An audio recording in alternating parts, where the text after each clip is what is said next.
ரொம்ப நாளைக்கு முன்னாடி ஒரு ஊரில் வேணுன்னு ஒருத்தன் இருந்தான். அந்த வேணுங்கிறவன் உலக மகா கஞ்சன். யாருக்காவது அந்த உலக மகா கஞ்சன் அப்படின்னு அவார்டு கொடுக்கணுன்னா கண்ணை மூடிக்கிட்டு இவனுக்கு கொடுத்துடலாம். அதுக்காக இவன் ரொம்ப ஏழைன்னெல்லாம் நினைக்காதீங்க.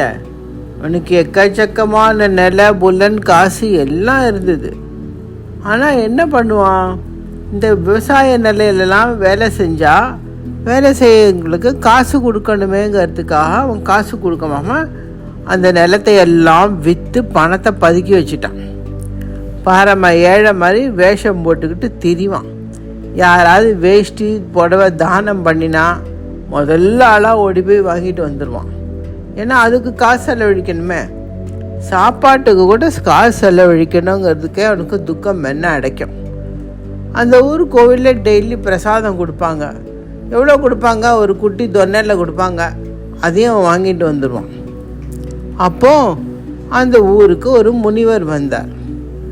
முனிவர் வந்தவுடனே எல்லாரும் அந்த முனிவரை பார்த்து கும்பிட்டு தங்களோட குறைகள் எல்லாம் சொல்ல ஆரம்பித்தாங்க. ஐயா, மாடு கன்று போடலை, நிலம் விளையலை, பொண்டாட்டி புருஷனுக்கு சண்டையாகுது, பொண்ணு கல்யாணம் பண்ண மாட்டேங்குது, பிள்ளைக்கு வேலை கிடைக்கல, இந்த மாதிரி எல்லாம் சொல்லிகிட்டு இருக்கும்போது அவர் ஒரு சிம்பிளான பரிகாரங்கள்லாம் சொன்னார். அது சரியாக போச்சு.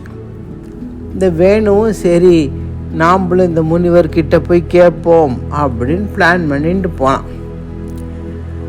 அப்போ அங்கே போய் நேராக அந்த முனிவர் காலில் போய் விழுந்தான்.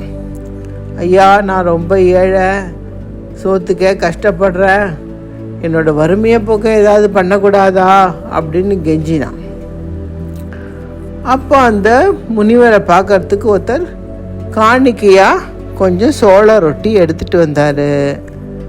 பெரிய மனுஷர்களெல்லாம் பார்க்கும்போது, மாதிரி சன்னியாசிகள் முனிவர்கள் இவங்களெல்லாம் பார்க்கும்போது கையில் காணிக்கைன்னு எடுத்துகிட்டு வருவாங்க. கொஞ்சம் வாழைப்பழம், ரொட்டி, கல்கண்டு, ஏதோ ஒன்று, பூ, பழம், எது வேணாலும் எடுத்துகிட்டு வருவாங்க. அந்த முனிவர் என்ன பண்ணார், அந்த வந்த ரொட்டியிலேருந்து 2 ரொட்டியை எடுத்து வேணுக்கிட்ட கொடுத்தார். கொடுத்து நிறைந்து வாழ் அப்படின்னு ஆசீர்வாதம் பண்ணி போக சொல்லிட்டார். சுற்றி நின்ன மக்களுக்கெல்லாம் ஒரே எரிச்சல்.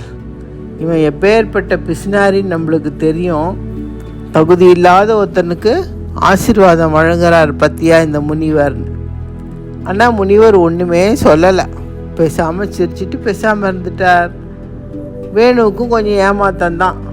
சரி பாவம் ஏழை பண்ணி இந்தாப்போ, இங்கேருந்து தங்க காசை தோண்டி எடுத்துக்கோ, அங்கேருந்து வைரக்கல்லை தோண்டி எடுத்துக்கோ, நீ தொட்டதெல்லாம் தங்கமாகும் அப்படின்னு ஏதாவது சொல்லுவார்னு பார்த்தா 2 சோள ரொட்டியை கொடுத்து அனுப்பிச்சார். சரி போனால் போகிறது போ, இன்னி தேதிக்கு சோள ரொட்டி அப்படின்னு நினச்சிட்டு வீட்டுக்கு வந்தான். பொண்டாட்டியை கூப்பிட்டு, இந்த பாருமா, இந்த 2 ரொட்டி தான் கிடச்சிது, நீ 1/2 ரொட்டி, நான் 1/2 ரொட்டி இன்றைக்கி போயதுக்கு, நாளைக்கு பாக்கி 1/2 ரொட்டி அப்படின்னு கொடுத்துட்டு போயிட்டான்.